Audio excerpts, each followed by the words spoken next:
school fundraising in DC.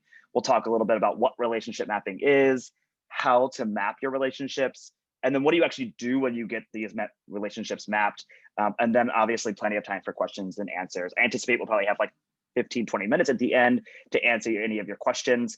But again, feel free to throw them in the chat, either through Zoom or Whova as you see fit or as they come up.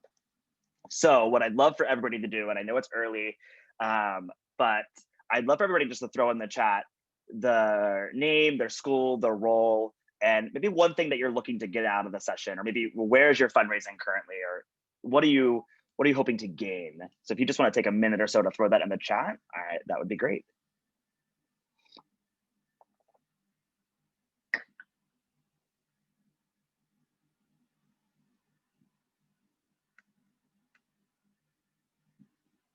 And I know it's a lot to type, so I'll give you a second or so.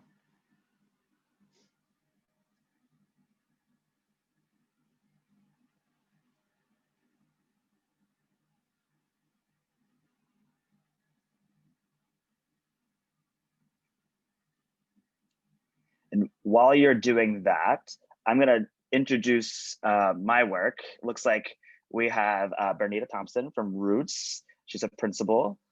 Great, well, welcome. I don't think we've met before, so I'm excited to see new faces and new names.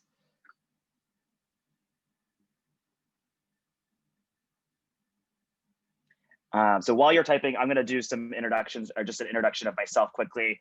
So again, my name is John Campbell. I'm a certified fundraising executive and the founder and CEO of Funded Strategies. I have come from the charter school space, so I was the head of fundraising and strategy for Eagle Academy Public Charter School for several years, and left about 2 years ago to launch Funded Strategies.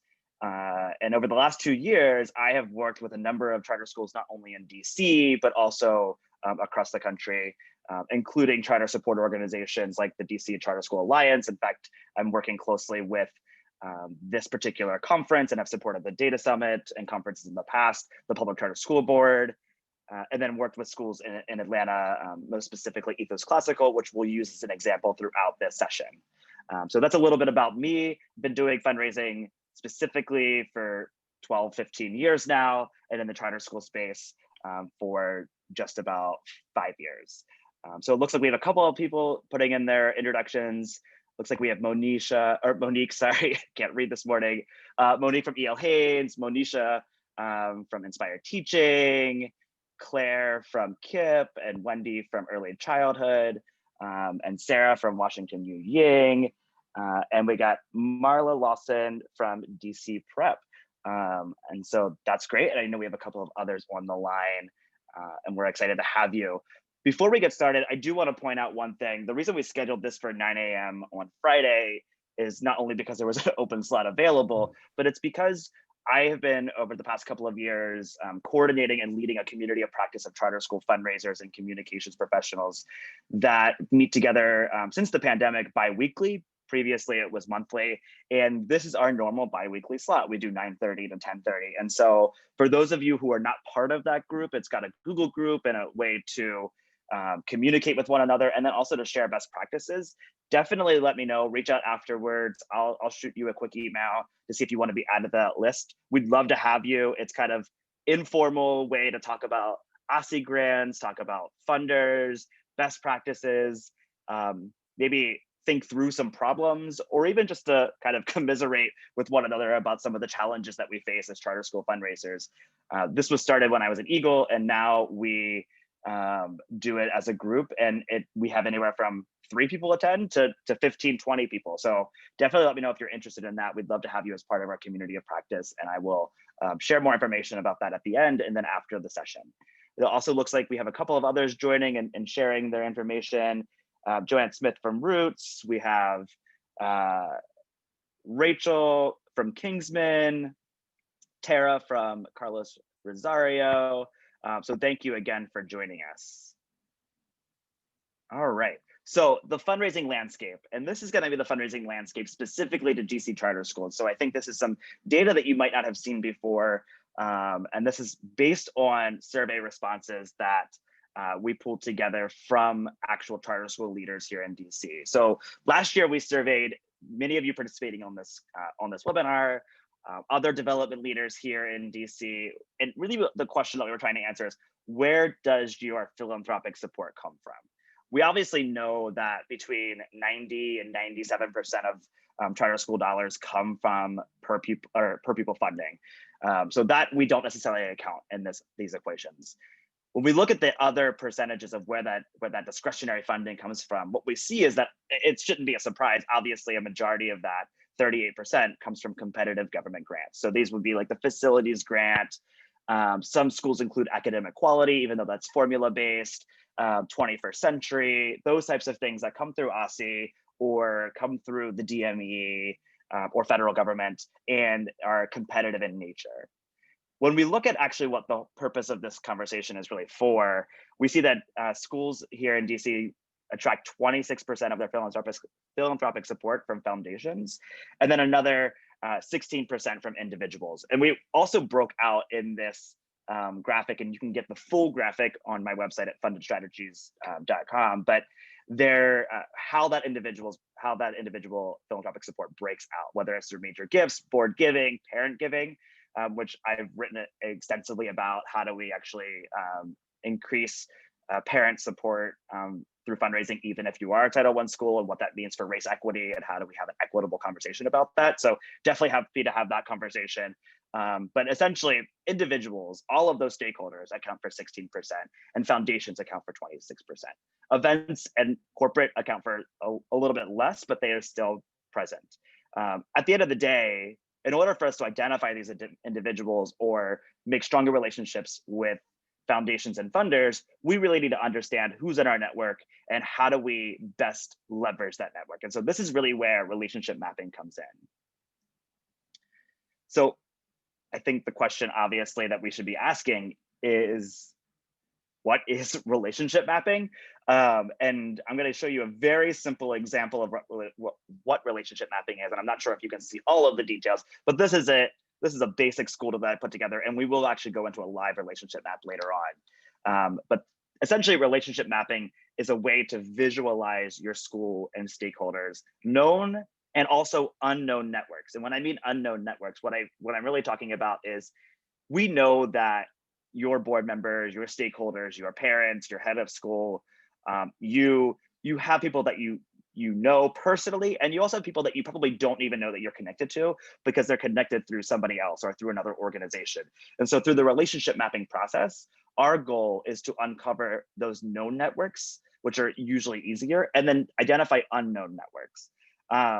We really use this as a tool to collect information, and we'll talk a little bit about more about what that means. And then the map here and the maps that you'll see later are used to draw connections to potential funders and individuals who might have an interest in supporting your school. You can use relationship maps to also map funders to your organization. So let's say you're trying to reach out to the K-Fritz Foundation. I think probably almost everybody on the call has either applied or has heard of the K-Fritz Foundation. And you really know that you need a connection to Toby at the foundation. We can back into this relationship and see if we have any connections to Toby, because we've identified the funder. And I know that is a lot, and we could talk about how to do that later on in the session. And the whole point is to identify any connections that we might have to people who could support our work, or who people we know will support our work, but we don't know how to get to them. So why should you do relationship mapping? It's really simple. I think the question that I get asked by charter school leaders more than not is, great, we want to grow fundraising, we want to generate more support, we just don't know where to go, and we don't know who to go to. And that's because we oftentimes don't have natural stakeholders. For private schools, they can go to their families very easily and generate major gifts. For traditional public schools, there is the DC Public Ed Fund. We have a little bit more of a challenge, and that certainly there are some institutional funders that support charters like Walton, Charter School Growth Fund, New Schools Ventures Fund, and some others. But at the end of the day, it is often challenging to identify individual donors, and it's even more challenging to identify individual donors that might expand beyond our family base if you are doing any fundraising from your family. So the point of the relationship map is to identify relationships using your stakeholders that you would not normally have gone to, and that can become ambassadors of your work and also can support this work financially. The next question I think is, when do we do this? You can really do this anytime, but what I like to recommend is that we do this at least in the beginning, at least when new board members join your board. That's always a great opportunity. We're collecting that data. We're able to build out the map, on a one-on-one basis, or you could do this at the beginning of each board term or school year. That's a great opportunity if you haven't done this before, which I know a lot of schools haven't, to start collecting that data from your board members, from your stakeholders, and to build it out so that way you can build your plan for the rest of the school year.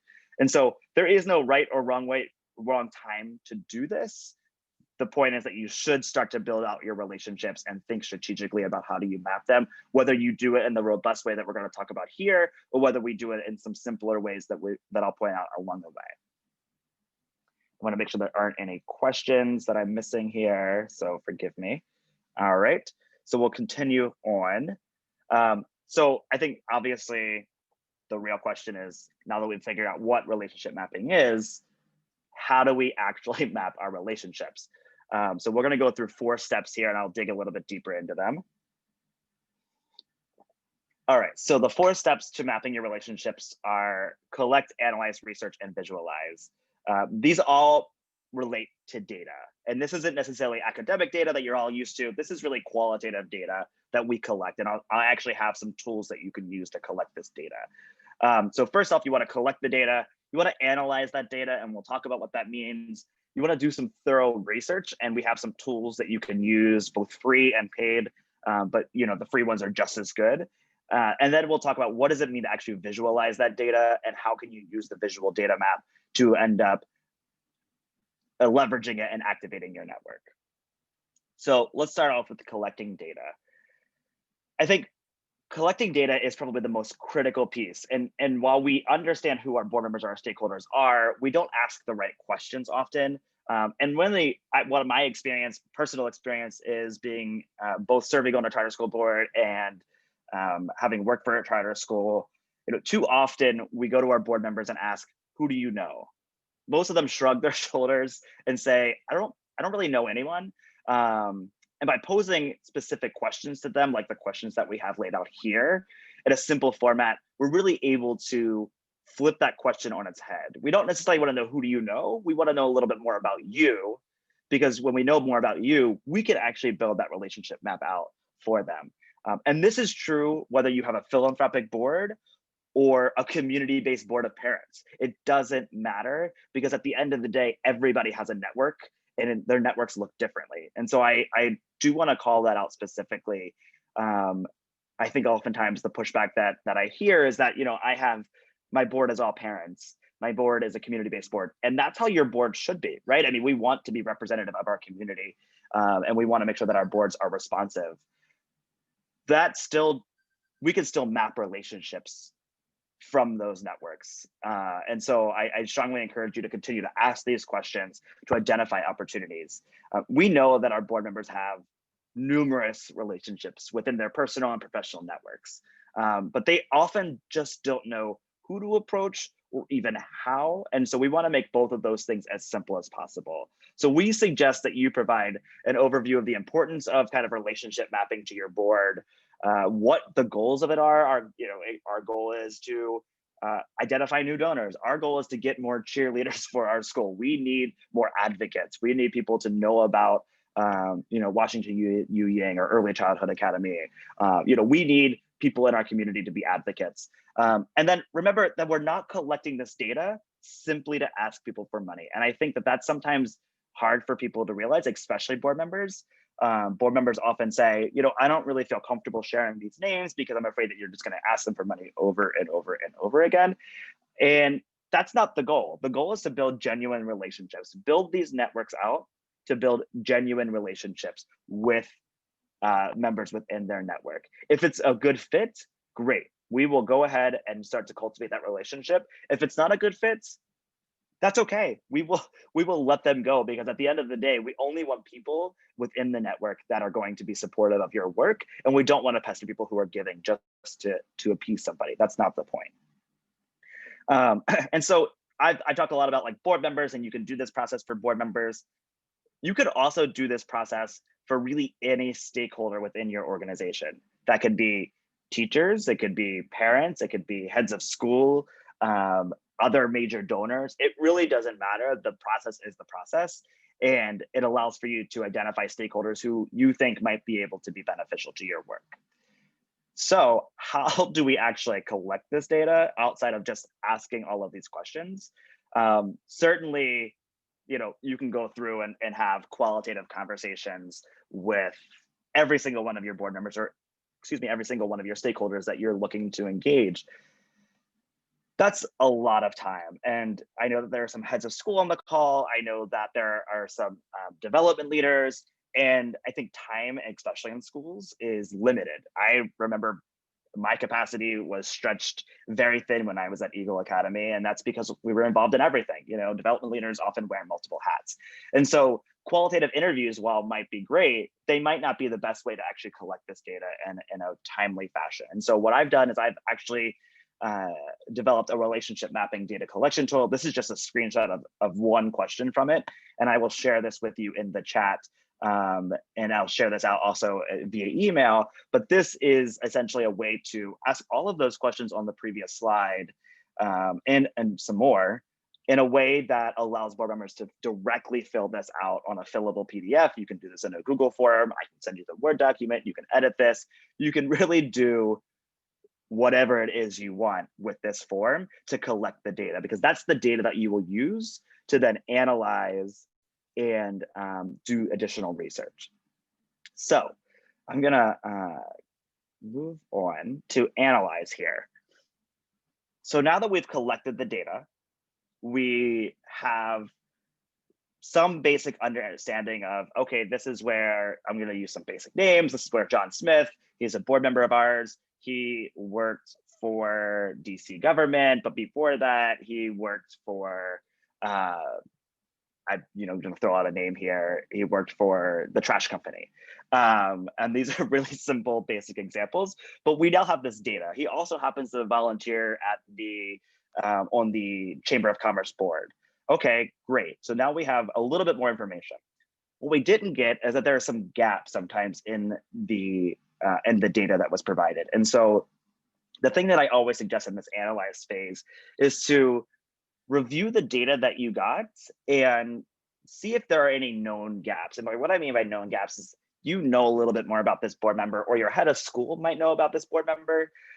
So ask for some more context, start to fill in some of the gaps. And if you can't do that because of the information that you have is incomplete, go back to the board member and ask them some additional follow-up questions, because some areas were left blank.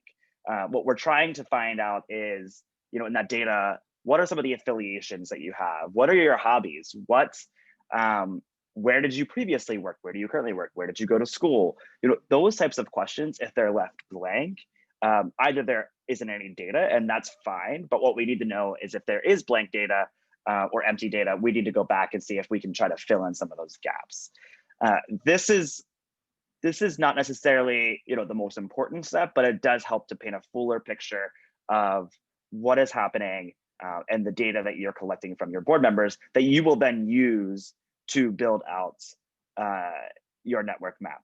And so, I think you can obviously ask questions of your board members if there are gaps. I know you're retired. I see this often. Somebody that's retired on their relationship map of their current profession. Great. I'm very happy for you that you're retired. I'm wondering, where did you work previously? Because I didn't see anything here. And obviously, if you're retired, there's a conversation that we can have. I saw that you were on this nonprofit board. Did you know Jennifer during your term? Because it looks like she served there. I think we updated this tool to include city and some other information related to the individuals that they can list on here, because we need to make sure that we're getting the full context. So you'll see how this plays out when we get to the actual map, but it's digging in a little bit deeper on the initial data screen. So once we get all of the data, the next question is, what do we actually do with that data? And this is where I'm going to list some tools, and then I have some examples and some questions here and things to look for when you're doing it.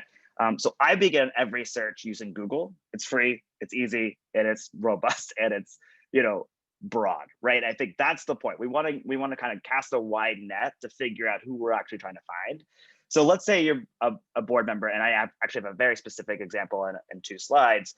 List a couple of names on their data collection tool, people that they'd like to introduce to your school.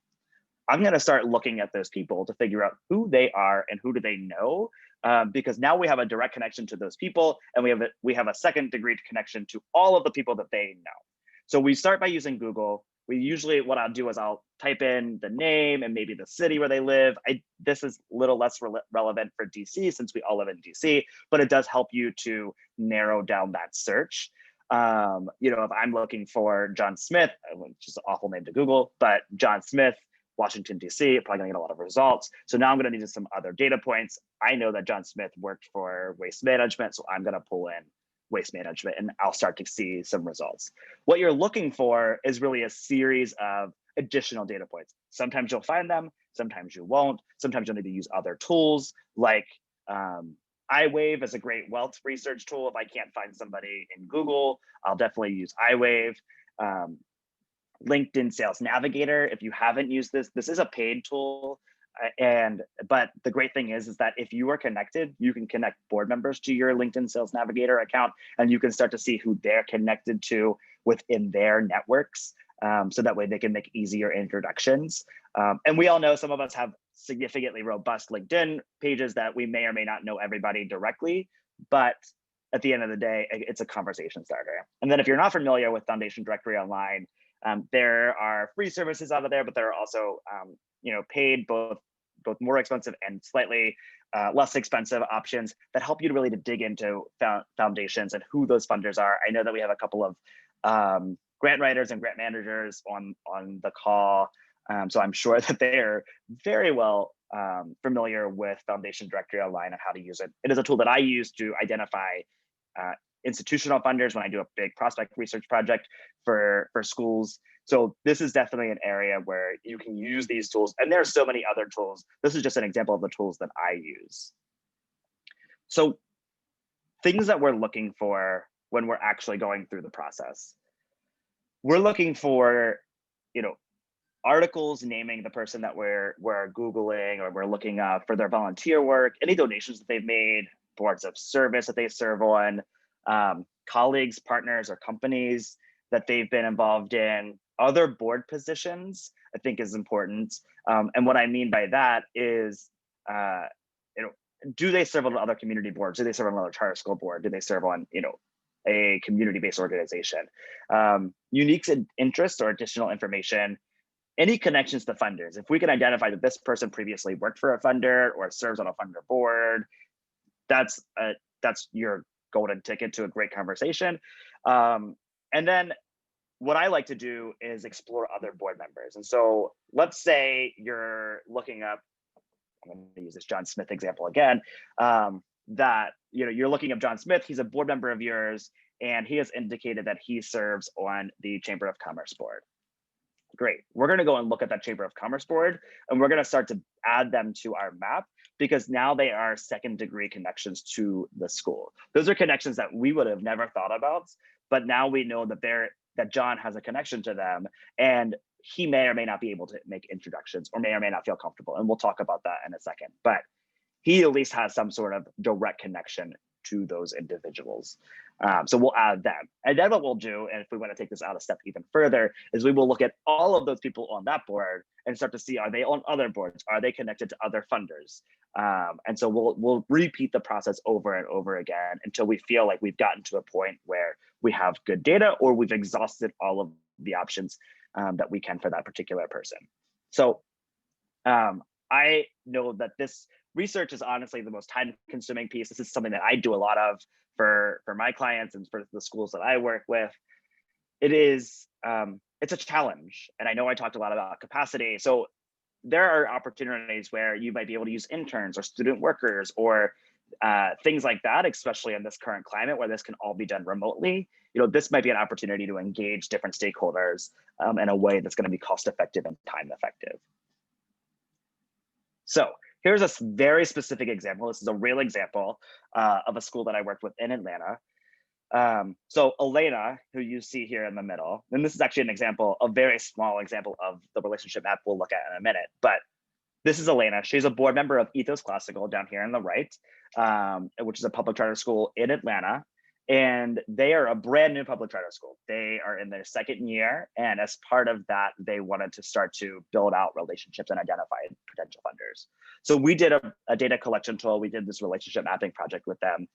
And through that process, Elena had indicated that she was connected. She listed these things. She was on the Atlanta Symphony Advisory Council. She is a board member at the Harvard Diversity Project. She's on the Junior League of Atlanta. She also listed these names: Rodney Bullard and Milton Little. None of these things, I don't know anything about these people until I do the research, because one, I'm not in Atlanta, and two, that's not my background. So what I did is I started to build out this relationship map. And so I know it's a little hard possibly to see on the Zoom, but each of these little bubbles is something that she listed in her network map. If I were to take this one step out further, which we did do in the map, and I will show you, we would start to see who these people are connected to. So the example that I'm going to show is that Elena mentioned that she listed Rodney Bullard as somebody that she would like to introduce to the school on her network map. On that data collection tool, she said Rodney Bullard is somebody I'd like to introduce to the school. Turns out Rodney is the head of the foundation for the Chick-fil-A Foundation, and is extremely connected in the Atlanta philanthropic scene. He's on the Atlantic History Council. He's on a bunch of other boards. And so that is an amazing opportunity that not every school is going to have, but really opened up a lot of doors. What that ended up doing is that not only got us an invitation, Ethos to get an invitation to apply for a Chick-fil-A grant for upwards of $350,000, of which they are a finalist as we speak, it also allowed for them to be introduced to one of the largest education funders in Atlanta, the Campbell Foundation, who has expressed an interest in supporting their work, simply because we found out that Rodney was connected to the head of an heir of the foundation, essentially somebody who's running the foundation. We did that research. We told Rodney, hey, we see that you're connected to this person. Would you mind making an introduction? And he said, absolutely. And at the end of the day, that got us a conversation with one of the largest funders. I know that this is an extreme example and that not every school is going to have these examples, but I do think that there is at least one or two examples like this within your school that can open up doors and open up possibilities that you may not know exist. Elena knew Rodney was connected. She didn't know how connected and what that actually would result in. And now that's resulted in a significant amount of support for Ethos Classical. And I'll dig into that map and how we got there, but I think this is a really great micro example of this map. So after we've done the research, we've collected the data, analyzed, done the research, I encourage schools to visualize their maps, right? It's one thing to put a bunch of names together. It's another thing to actually visualize it and to figure out how people are connected. And so I have two examples. One is the fake example, the sample example that I put out earlier. Another is a real example, which I will go live into to show you how it works, and a free tool that you can use. But what I find is that when we visualize the network, this is a great opportunity to report back out to your board. Oftentimes when we engage board members, we collect a lot of information or we ask them to do a lot of things, and then we never report back out. I like to report this map back out because then they get really excited. And for those board members who may have had maps or data collection tools that were not as filled out, now their wheels are spinning about how do we actually build this out? How do I build my network out? Because I can see Elena's network is extensive and she just listed her fraternity on it or sorority, sorry, on it. How do I do that? Oh, I can add these things. So that's one reason we report out. The other is also to activate our networks, which is the last piece that we'll talk about today. But this is an example. So this school, ABC Charter School, is a made up school, obviously. It's hard to see, but essentially I created two fictional board members, Barack Obama, because I miss him, and Donald Duck, because why not? And so we took that and then built out connections. So we know that Barack is married to Michelle and that they're part of the Obama Foundation. We know Donald Duck is married to Daisy Duck, who works at Disney. She runs something at the Disney Foundation. This is a made up situation, obviously. And what we do know is that this particular funder, Colleen, serves on the Obama Foundation board and the Disney Foundation board. So now we have two possible connections to Colleen that we didn't know that we even had a connection to Colleen until we started to build this out. This ends up being a larger funder who could support this work. This is a really, really, really, really simple example. This is not how your network map is probably going to look or even work, but I wanted to at least provide some really simple, goofy, no pun intended, answer. How it really will look is like this. This is Ethos Classical's actual network map. What I'm going to do is I'm actually going to go into their map. I'm going to stop sharing my screen for 1 second. Give me one. Make sure I have the right screen up. So we're going to share this network map. Here. All right. So this is actually Ethos Classical's map. This is complicated. We're actually still adding to this week. We've been adding some second tier funders to this list, but essentially each of these dots is a particular connection to an organization or an individual. We built this out from these larger bubbles, 1, 2, 3, 4, 5, 6, 7, 8, 9, I think, 9 board members filling out a very simple data collection tool. From that, we built this entire map out and we're able to identify funders and donors. The great thing is, this goes back to the question of who do you know?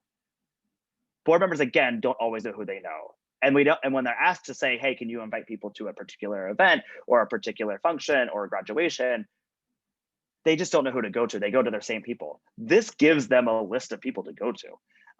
It also gives us an opportunity to start to map out these relationships. So I'm actually going to go in to this, and you can search through this. This is not a live map for the group to use, but I do want to give you an example. So here's Ethos Classical. We're going to go out one step. What you see here are a bunch of, these are all of their board members. Also one particular funder, which is Redefine Ed, essentially our Ed Forward. It's the same organization, just in Atlanta. Here's all their board members. When we take this one step further out, we start to see who their board members are connected to. And this is how we started to build out the map. So I'm going to go back to Elena. And get back in here. So I'm going to go back to Elena. This is the map that we saw earlier, where you can see that she's connected to Rodney Bullard. Verizon, she's done some contract work for. She's connected to Milton Little, who ends up being the head of the United Way in Atlanta. She's on these boards. And we're going to take this one step further out. She's got a really robust network. So she's connected, obviously, to all the board members. This is her connection to the Atlanta Symphony Advisory Council. So what we did here is she only listed that she's on the Atlanta Symphony Advisory Council. Great.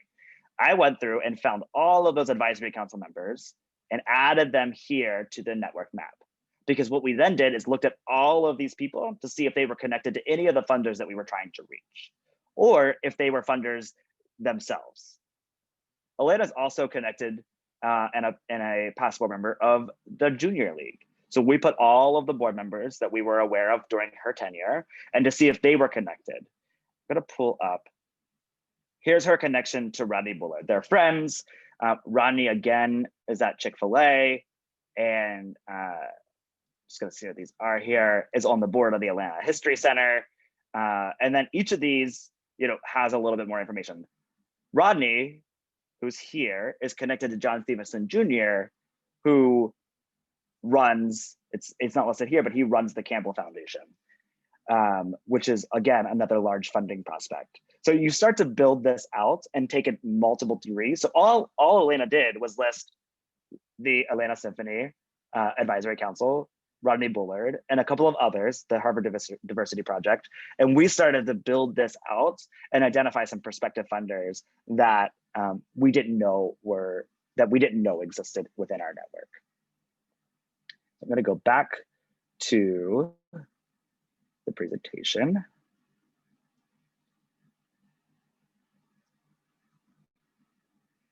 All right, so that's how the tool that's how the visualization can look. There is a free tool. It's called kumu.io, kumu.io. I actually think Kazir Hussein actually from Two Rivers mentioned that in one of the communities of practice gatherings, and I have used it ever since. So thank you, Kazir. I really appreciate it. It's a great tool. It's free. There is a paid version. If you want to make the map private, you can pay for it. But at the end of the day, it is a free tool. It's great to use and it's simple.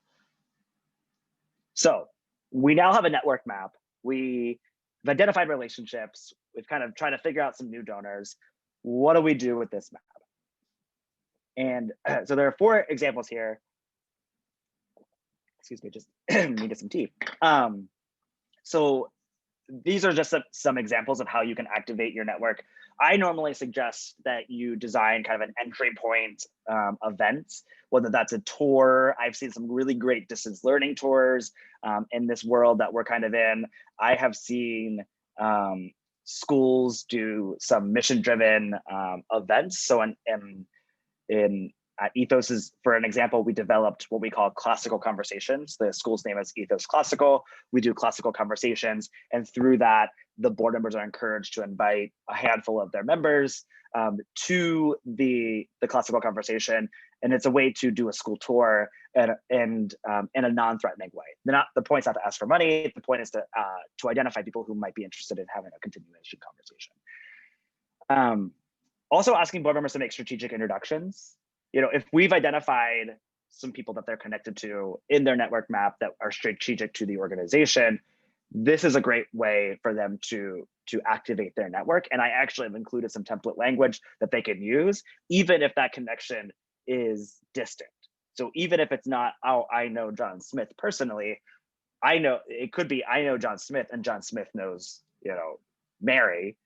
If that's the case, there's some template language in the slide deck that you can use with board members to get to Mary. That's your goal. If Mary is on the board of a foundation, your goal is to get to Mary, even though you don't know her directly.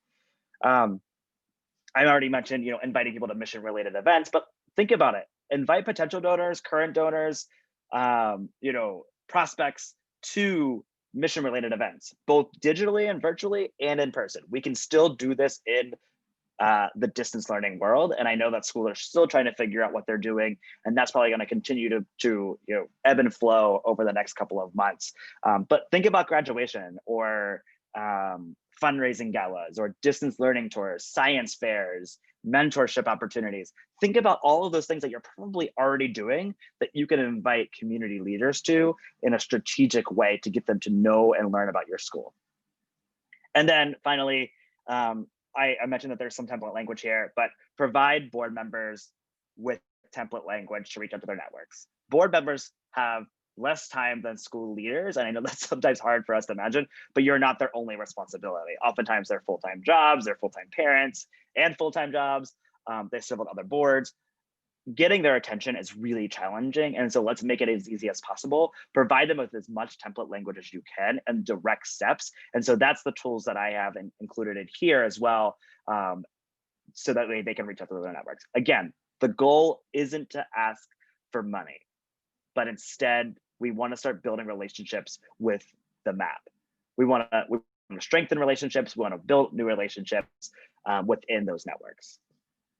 So I'm not going to run through the specific language, but here is an invitation to a mission-driven event for somebody who the board member knows.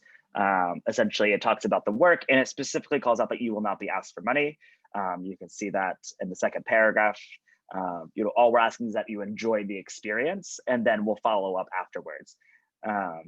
So for those of you who are familiar with the Banavon model of fundraising, there's some pieces that we've borrowed from that, as in we don't ask for money and we want to follow up. The intentional follow-up is really critical. Similarly worded letter. This is how do you get an introduction to, or how do you make a connection to somebody who might not be in your first degree of connections?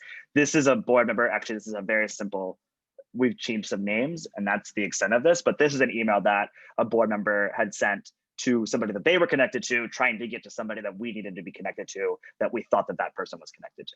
So here's another example. You will get these in the slide deck materials. I know that we just went through a lot in a very little time, so I'm going to stop sharing my screen, and I want to be here to answer any questions that you have for me, whether they're whether they're related to relationship mapping or fundraising in general. I'm here to answer your questions, and feel free to either put them in the chat, and I'm going to try to pull up the Whova chat. Forgive me, my second computer did not work. Or put them in the Zoom chat, or unmute yourself, whichever is preferred.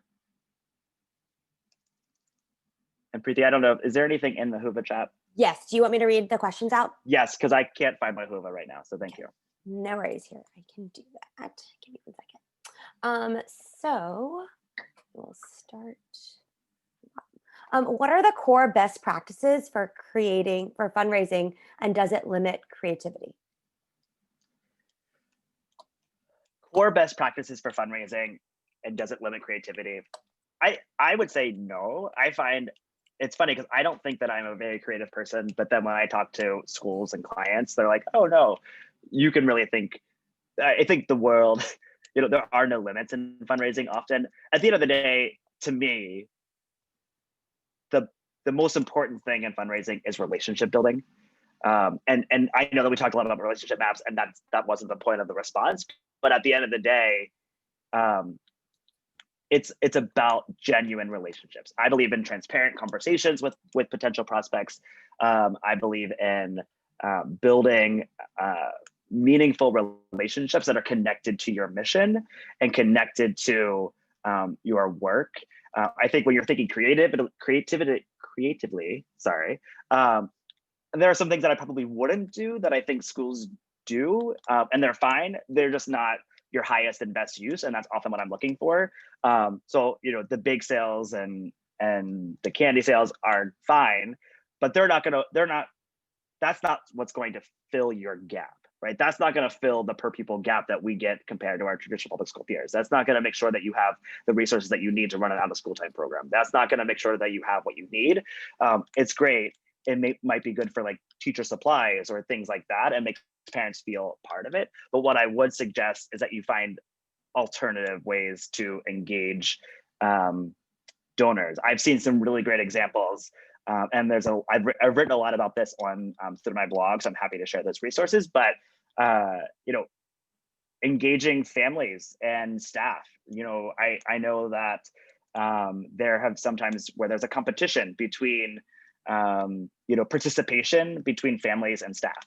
I believe a lot in participation goals. I think that's a best practice when you're talking about schools, because it is less so about the dollars raised and more so about engagement, and you can always cultivate those relationships for additional gifts after that. But I don't think it limits your creativity. I think honestly, at the end of the day, you can be super creative in fundraising, and honestly, the most successful fundraisers are the most creative to find solutions that meets both the donors' needs, the school's needs, and filling the gap. So I think creatively, and I'm happy to think through any of those possibilities with you. Great. And do you suggest screening potential donors, organizations, companies for ethical practices? That's a great question. And yes. So when I typically go in to do a prospect research project, I will often ask the school or the organization that I work with, are there funders you want to stay away from, right? Schools typically stay away from, the ATF, alcohol, tobacco, firearms. We're not going to go to Remington or,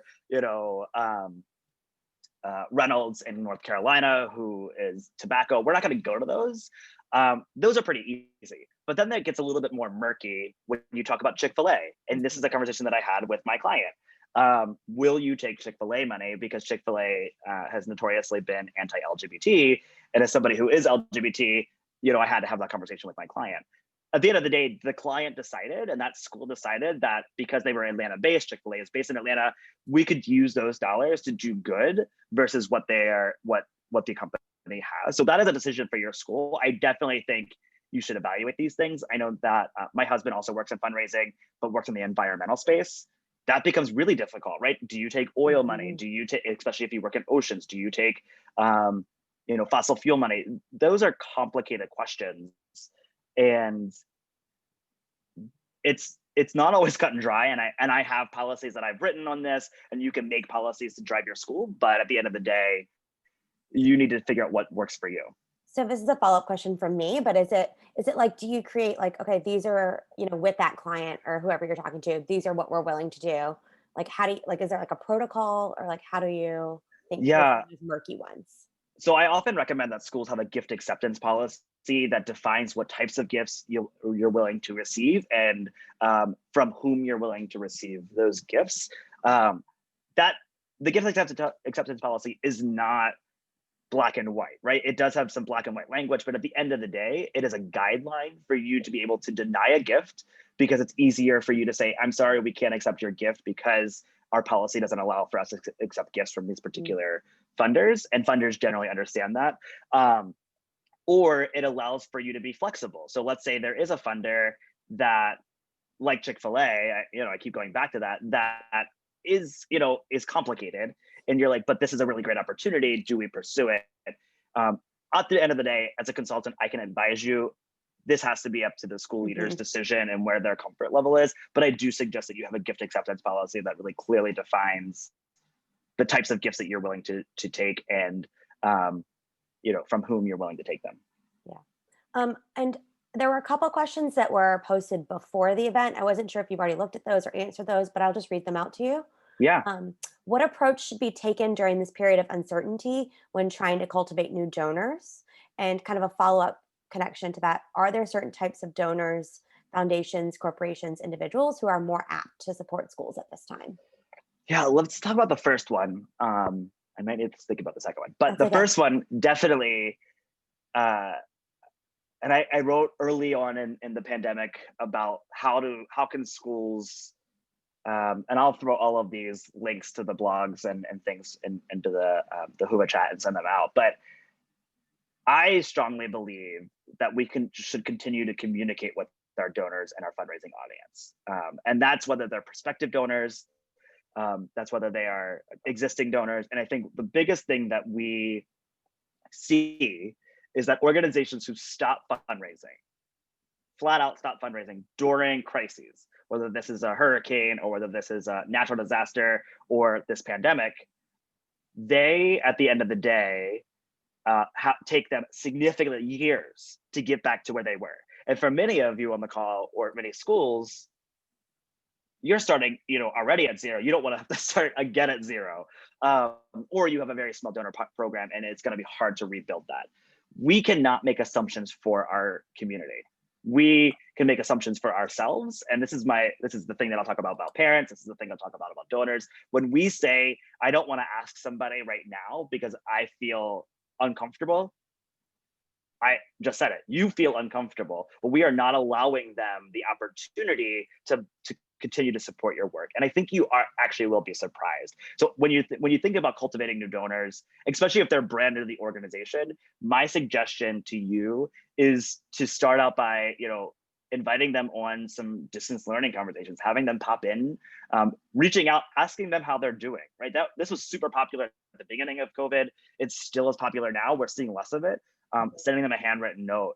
People at the end of the day want this human connection, because we've been starved of it for 9 months, and there's a lot of communication happening right now through Tuesday because of the election. I know that at the end of the day, reaching out is super critical, and I know I don't know if Mervaline's on the call from Academy of Hope, but they called all their donors. And they were able to get some really great information about what the donors wanted to support, what they didn't want to support, where they were, what was happening. Do those, have authentic, genuine conversations with new donors and prospective donors. If they're new donors, invite them to something to introduce them to the school. I cannot and Preeti, you would know because this is an alliance event, but we did we used to do the first Fridays, right? Mhm. And with Focus, those got pivoted to virtual the minute COVID happened, Yeah. and we were doing a couple for the first couple of weeks. I will tell you that our attendance more than doubled, in some Yeah. instances tripled, for those events, and people from everywhere were able to attend Mhm. and eager to see what you were doing in a virtual world, new donors included. So I encourage you to think about opportunities that will invite people into your world, wherever that world is, whether it's in person or virtual. Definitely, there are things that you can do. I think we have time for one, maybe two questions. So I don't know if you want to like talk about are there certain types of donors, if you feel like you've already covered that. No, I can definitely cover that. So right now we're seeing a shift in funders. I think schools, the education has always been at the top of the list when we think about funders. In fact, when we look at the national data, education receives more philanthropic support than any other topic other than religion, right? Right. Religion is number one, and we understand why that is. Education is number two. Yes, I always put a little asterisk and a caveat there that education includes higher ed, which is not K-12, which is not charters, but education is number one. And what we're seeing right now is that a lot of funders are showing up to support distance learning, Right. to bridge equity gaps. I think that there's a lot of opportunity here for schools in the race equity space, especially because a lot of our charter schools here in DC serve predominantly Black and Brown communities. And so are there practices that you're doing that are innovative? Are there practices that you're doing that are reaching a particular community that funders are interested in? Look at what corporations are doing. Candid, through the foundation directory, has an entire list of COVID response funders. I definitely recommend checking that out. You could see who's stepping up right now from an institutional perspective. From individuals, this may sound weird, and it's not for every school, but I would say there's probably a sect of your school that would work, but parents are also stepping up. I think parents see firsthand the world, the reality of distance learning.